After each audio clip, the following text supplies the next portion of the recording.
Prima.it.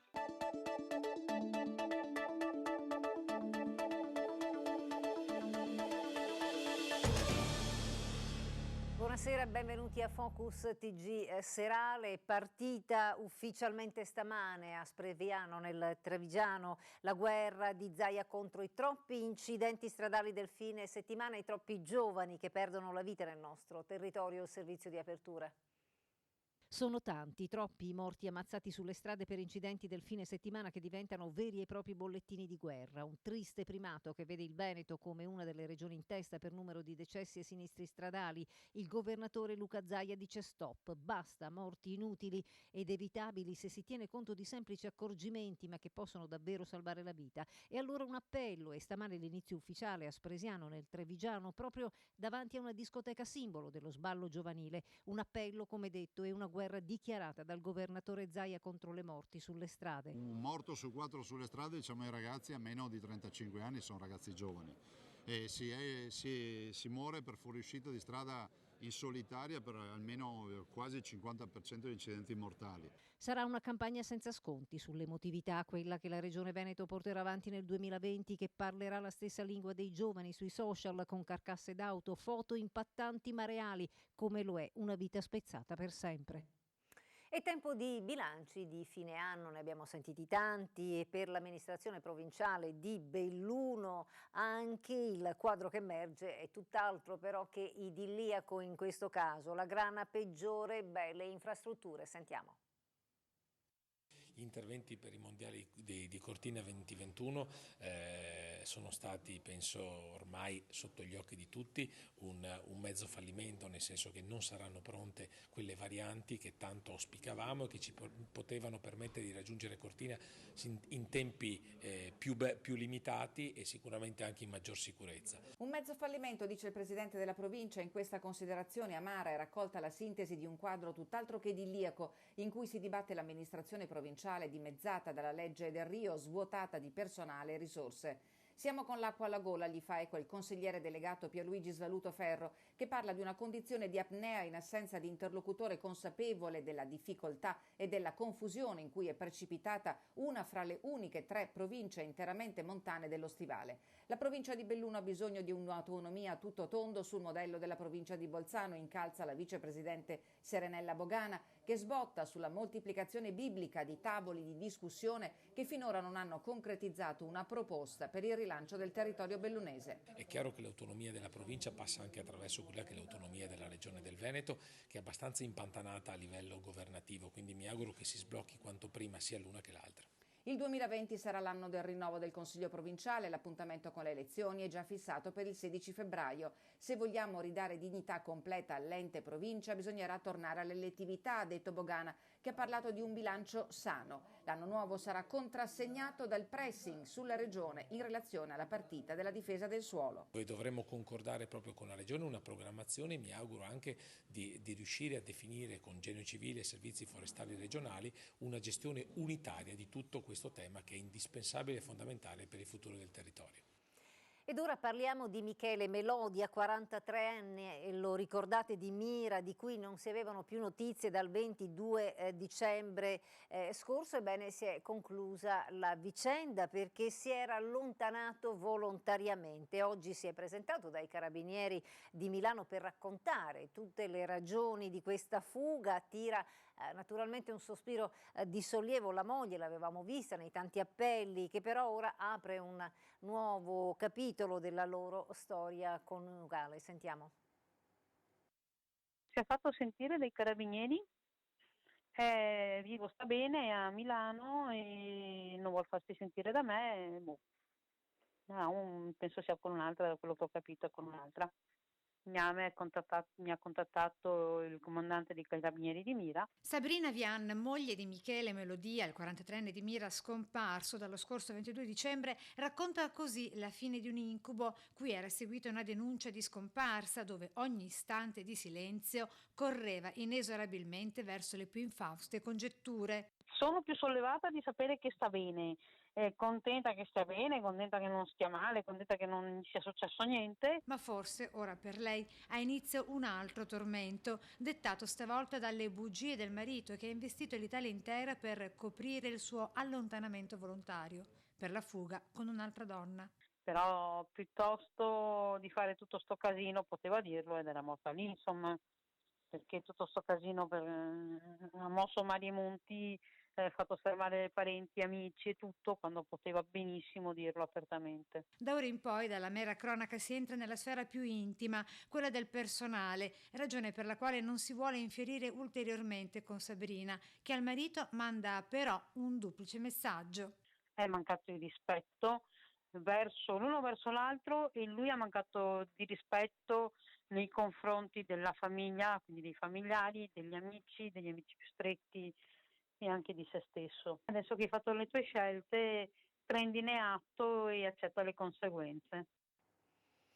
E adesso andiamo in pausa, subito dopo però torniamo con una tragedia a Scorzè.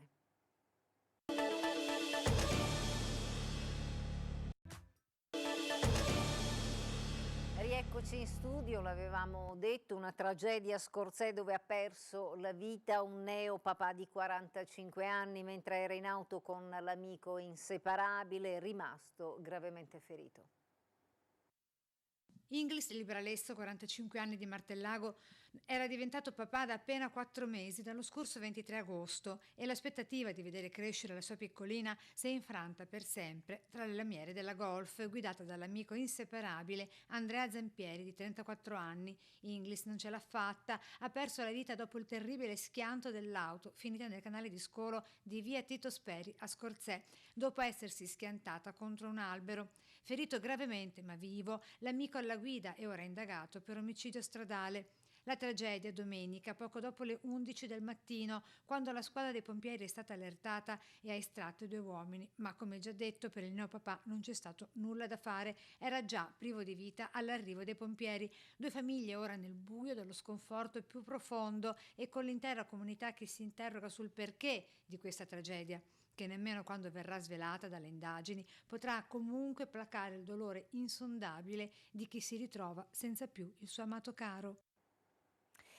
E Natale senza notizie di Samira dal Marocco. Nelle scorse ore è arrivata anche la madre della donna scomparsa da ottobre da Stanghella. Abbiamo sentito la zia che ci ha raccontato questi giorni di apprensione e di forte dolore. Cosa pensa? Non la Samira mai andare da sola, lascia la sua bambina, la Samira. La Samira rapita o qualche incidente o qualcosa, non mai lascia la Samira, la bambina va da sola, no. A parlare Anna, la zia di Samira, la sorella della madre, Malika El Attal. Sua nipote non può essersi allontanata da sola.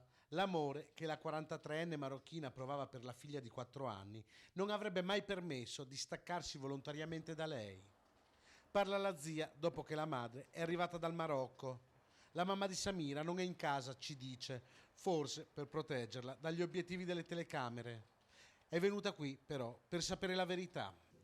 E lei è sempre coinvolta, piange, vuole vedere la verità di sua figlia, speriamo. La mamma anche lei non lo sa niente, è arrivata adesso qua in Italia, vuole vedere la verità di sua figlia e basta. Vediamo. Ecco, il marito come sta? Il marito qua, normale, con lei è arrivata per sua figlia a vedere la verità. La signora Malika è una delle ultime persone ad aver parlato con Samira. Si sentivano spesso, ci dicono, anche 5 volte al giorno, come succede tra una madre e una figlia, ma del colloquio di lavoro non sapeva niente, a differenza di quanto sostiene il marito di Samira, con cui i rapporti restano tesi. Così ha detto, non so, me ne ho parlato con la mamma, lei domenica, il giorno di comparsa, non ha detto la mamma, non ha detto sua mamma nulla, non ha detto lei io vado a trovare qualche lavoro, qualcuno, parlate normali e basta. La mia sorella lunedì sera ha saputo di queste cose, sua figlia comparsa. Suo marito le ha detto andare a cercare lavoro, è andata a cercare lavoro, sua mamma non lo sa niente. Resta solo la tristezza e una certezza: una mamma non torna a casa dal 21 ottobre. E voltiamo pagina, pagamenti cash a finti fornitori, così il gruppo Essilor Luxottica è stato truffato da alcuni dipendenti in Thailandia. L'impatto finanziario stimato è stato in 190 milioni di euro. Si tinge di giallo la fine del 2019 per il gruppo Essilor Luxottica, leader mondiale della produzione e commercializzazione di lenti e occhiali da sole e da vista. Una maxi frode da 190 milioni di euro è stata accertata ai danni del gruppo in Thailandia. Si tratta di attività fraudolente che si sarebbero verificate in uno dei suoi stabilimenti nel paese del sud-est asiatico. La comunicazione del gruppo a poche ore dall'apertura delle borse ha fatto perdere al titolo il 2% sia sul mercato milanese che su quello parigino. Il management, spiega l'analisi di Bernstein, specializzata nel settore della moda e del lusso, indica che la truffa è stata organizzata dai dirigenti locali di Essilor tramite pagamenti in contanti a fornitori fittizi in un lasso di tempo relativamente breve. A nostra memoria, fa sapere l'analista, si tratta di uno dei maggiori casi di truffa finanziaria all'interno del settore. È stata la stessa società a rendere noto di avere denunciato l'accaduto in Thailandia e in altre giurisdizioni. L'impatto finanziario atteso, come detto, potrebbe essere pari a 190 milioni di euro. La società ha mobilitato tutte le risorse opportune, interne e esterne, per porre immediatamente fine alle attività fraudolente. Subito sono stati messi alla porta tutti i dipendenti che ad oggi risultano coinvolti nella frode. L'impatto che la frode avrà sui conti di Essilor Luxottica, che ha la sua principale sede operativa ad Agordo, sarà registrato nel bilancio 2019. Rafforzati tutti i sistemi operativi di controllo interni in tutto il mondo per aumentare i protocolli di sicurezza. L'episodio potrebbe accelerare la fusione del settore finanza di Essilor e Luxottica, che dalla fusione è ancora gestita separatamente per un disaccordo sulla scelta delle figure apicali. Prima il gruppo sarà integrato sotto un unico tetto, osservano gli analisti, e meglio sarà. Pausa, poi torniamo a Torre Belvicino ed un'altra morte.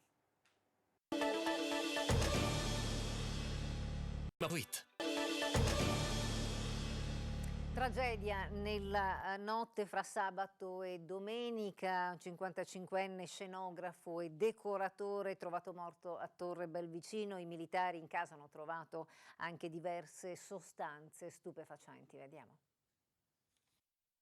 A trovare agonizzante nella notte tra sabato e domenica nella sua casa di Torre Belvicino Cristian Collareda, 55enne, scenografo e decoratore, è stato un amico. Immediata la richiesta di aiuto, ma quando sono arrivati i sanitari del SUEM 118 per l'uomo non c'era più nulla da fare. In casa i carabinieri hanno trovato diverse sostanze stupefacenti di origine sintetica e che ora dovranno essere analizzate. Sentito l'amico conoscente che lo ha trovato e con il quale forse aveva organizzato un festino, il pubblico ministero Jacopo Augusto Corno ha avviato subito un'inchiesta sequestrando la vecchia casa di Contrada Casarotti a Torre Belvicino, dove il 55enne originario di Schio abitava, e disponendo l'autopsia sul corpo. L'obiettivo della procura è di accertare le cause del decesso e di valutare eventuali altre responsabilità. E domani sera, ultimo giorno dell'anno, alle 21:15, la nostra emittente trasmetterà il messaggio di auguri ai veneti del presidente Luca Zaia. Tanti temi toccati per chiudere il 2019 e affrontare le sfide insieme per il nuovo anno. Il governatore Luca Zaia torna ad affidare alla nostra emittente il messaggio di fine anno ai veneti, che andrà in onda domani sera, 31 dicembre, a partire dalle 21:15. Una cavalcata lungo un 2019 che si chiude tra gioie e dolori, quella del presidente della regione, che mette in testa i successi e l'aggiudicazione a Cortina e Milano delle Olimpiadi invernali del 2026, evento del quale beneficerà, dice, l'intera regione prima, durante e dopo la manifestazione. Tra i traguardi di rilievo impossibile dimenticare l'inserimento delle colline di Conegliano e Valdobbiadene nel patrimonio dell'umanità dell'UNESCO. Un'altra partita, dice Zaia, da giocare bene e nel rispetto delle regole. Zaia fiducioso anche sul fronte dell'autonomia, sebbene nel 2019 non ci sia stata l'attesa accelerazione. Ora aspetta al governo dimostrare con i fatti ciò che si è impegnato a concedere e per questo gennaio sarà un mese fondamentale. Ma il 2019 è stato anche l'anno del lungo, faticoso risollevamento dopo la devastazione di Vaia ed è stato in autunno anche l'anno della nuova acqua granda di Venezia, 187 centimetri. Parla di sanità, Zaia, di attenzione ai deboli e alla salute dei cittadini anche quando si riferisce ai FAS. 2020 che porterà una rivoluzione viaria con il completamento previsto a dicembre della Pedemontana Veneta e che vedrà la Regione impegnata anche nella soluzione di difficili vertenze occupazionali, un esempio su tutti, la delicata fase attraversata dal gruppo Safilo. Un messaggio, quello che trasmetteremo domani sera dalle 21:15, che si chiude con l'augurio più sentito, quello di buona salute da conservare o ritrovare per affrontare con speranza e ottimismo l'anno che sta per iniziare. Bene, questo è tutto, io mi fermo qui, grazie per essere stati con noi, buon proseguimento di serata, arrivederci.